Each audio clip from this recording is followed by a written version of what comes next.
Sometimes we have to sit back and ask ourselves, are some of these franchises really worth it? Let's go.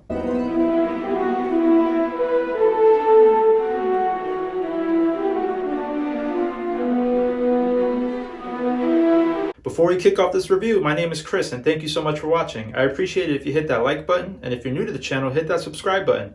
This way you'll stay up to date with more fun reviews uploaded weekly. Fantastic Beasts and the Secrets of Dumbledore is the third movie installment for the Fantastic Beasts franchise, and as you all may know, this is a prequel series to the original Harry Potter movies. In this movie, we mainly follow Albus Dumbledore as he sets up a team of wizards to help him take down his nemesis, Grindelwald. These two go way back and have a true dysfunctional love-hate relationship for one another. Their bond is so strong that they can't even make certain moves against the other without one of them knowing about it. Hence the reason why Dumbledore has his team and Grindelwald has plans of action as well. When they were both young, they had dreams and goals of making the wizarding world a better place, but unfortunately as they got older, their individual ways of making that happen started to change. Dumbledore wants to remain ethical and resolve issues in a peaceful way, whereas Grindelwald is willing to do whatever it takes, even murder, to prove his point and attain absolute power. This film focuses on Dumbledore and his past, such as certain actions with his family as a result that led him up to this point. While we explore his interesting background and secrets that come with it, we also see how Grindelwald is being manipulative to win a political election. If you're new to the Fantastic Beasts franchise, the overall plot is to stop Grindelwald from taking over the Wizarding world, and in the result then also taking over the human world. The franchise is named Fantastic Beasts because throughout these movies we actually encounter Fantastic Beasts that either hurt or help our characters along this journey. I consider myself a big fan of fantasy and also a decent fan of Harry Potter, as in I might not remember all the details,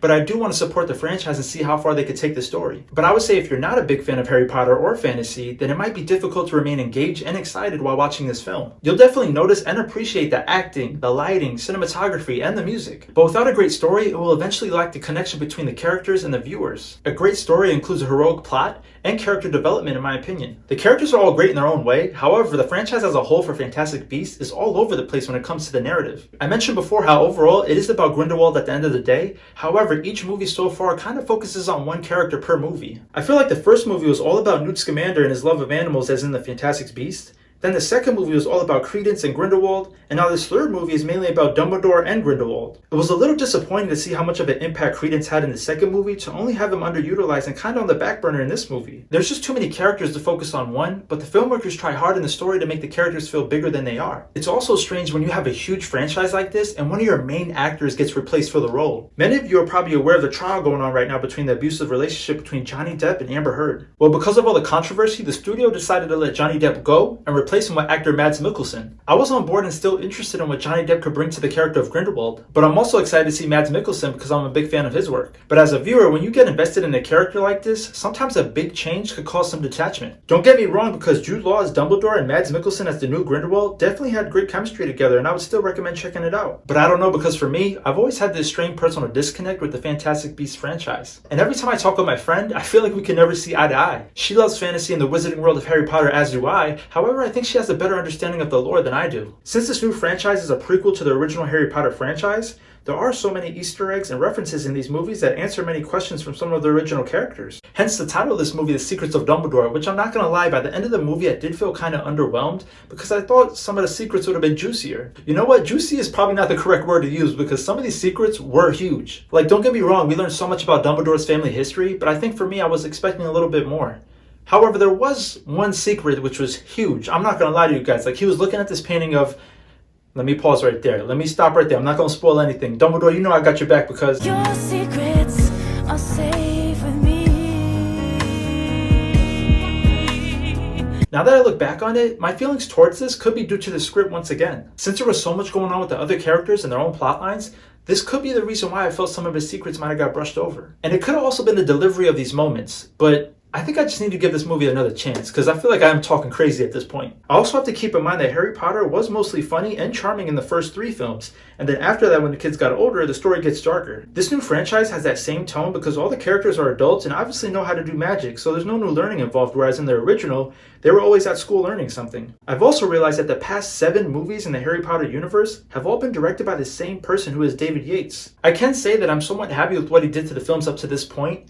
However, I also feel that something needs to change because all the films are starting to feel the same. I mean, you pretty much know what to expect when it comes to the tone of these films. I also forget that even J.K. Rowling is part of the script and story of this new franchise, so in the end, it might also fall back on her. I think what also hurt this movie in particular is her expressing her personal thoughts on the transgender community. I'm just saying that all these poor decisions that took place outside of the actual movie could be the reason why that this third installment had the worst US opening box office history out of all the Harry Potter movies. Plus, they said that if this movie doesn't perform well, they might actually cancel the franchise when they initially had plans to make 5 movies. But I hope they don't cancel, because although I wasn't really excited about this movie, they did have some good moments. I personally like the performance of the new actress Jessica Williams, and I've always had love for Jacob, played by Dan Fowler. I feel like he gets better and better in each film, and he's probably the fan favorite since he's so relatable. I also enjoyed Eddie Redmayne's performance as Newt Scamander in these films, as well as Tina, played by Katherine Waterston. However, she's only in this movie for a few minutes, which was also unexpected and unfortunate. Overall, the way I see this franchise so far is that the first movie was more playful with all the Fantastic Beasts portrayed,